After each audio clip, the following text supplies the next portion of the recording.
Kantor Anda, kantor lo punya rencana. Bos lo, atasan lo punya rencana. Mereka kasih kerjaan ke lo. Pertanyaannya, lo bikin rencana nggak untuk melaksanakan rencana mereka itu? Kalau lo nggak buat rencana atas rencana itu, lo akan mengalami ketidaknyamanan yang seringkali nggak disadari. Sebab ada prinsip yang berlaku seperti ini. Siapa yang nggak punya rencana akan menjadi bagian dari rencana orang. Betul, lo sama bos lo satu organisasi, satu perusahaan, satu atap. Betul bahwa Anda semua punya tujuan yang sama, punya tugas, pekerjaan, misi yang sama. Tapi selain makhluk sosial, kita ini adalah makhluk individu. Ciri khas makhluk individu itu adalah kecenderungan untuk mempertahankan rasa memiliki. Maka kalau kita berharap bahwa orang-orang di organisasi kita itu punya rasa ownership, rasa memiliki bisnis, rasa memiliki organisasi, rasa memiliki kantor, dan seterusnya, itu harus dimulai dari rasa memiliki secara pribadi. Dan itu termasuk di dalamnya adalah punya rencana pribadi untuk melaksanakan rencana-rencana organisasi, perusahaan, atau kantor. Kalau nggak gitu nanti sulit mengembangkan atau membudayakan rasa memiliki. Rencana itu punya banyak fungsi. Di antaranya ini, satu, rencana itu penghubung motivasi dan tindakan. Seseorang bisa termotivasi tapi belum tentu bertindak. Seseorang bertindak belum tentu termotivasi. Atau belum tentu termotivasi dengan motivasi yang benar. Rencana adalah jembatannya.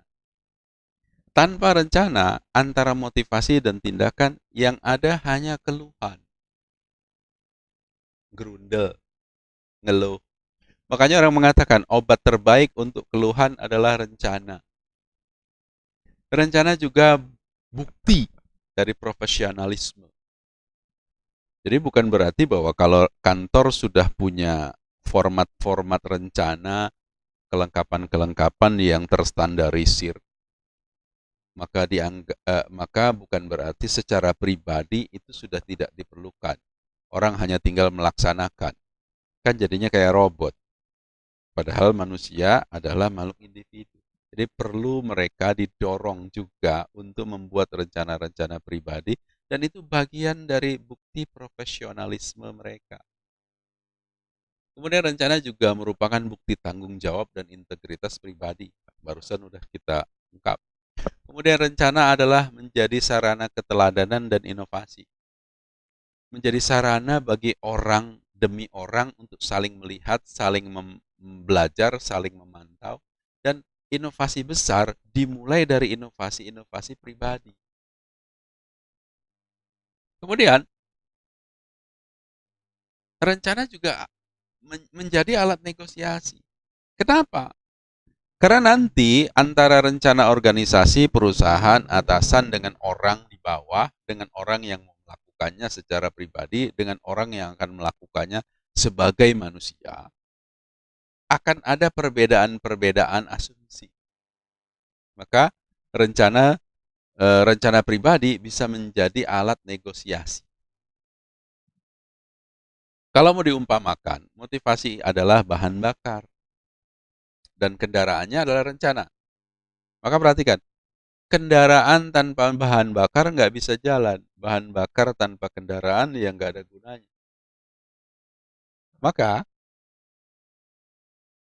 motivasi dan rencana itu ibarat bahan bakar dan kendaraan.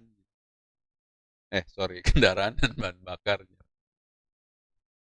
Sekarang perhatikan nih, kalau Anda hanya menelan mentah-mentah rencana dari atas, rencana atasan atau rencana organisasi, kesannya pasti ideal. Kita akan melakukan ini, itu, dan seterusnya. Bahkan ketika berpikir bagaimana jika seandainya rencana itu nggak jalan, Maka diciptakanlah rencana A, rencana B, rencana C. Yang semua penggambarannya ya juga sama, ideal. Kenapa? Karena rencana dari atas, rencana atasan, rencana organisasi itu sifatnya lebih general, belum spesifik. Padahal yang mau ngerjain kita, yang mau ngerjain itu lu. Bayangin kalau nggak ada rencana yang sifatnya pribadi. Kenapa? Sebab realitasnya itu nanti begini ya. Tuh. Realitas antara asumsi-asumsi dari atas dengan realitas yang ada pada diri lo bisa jadi nggak sama. Kondisi ini bisa jadi nggak sama dan beda-beda. Jadi memang kita harus pertimbangkan baik-baik.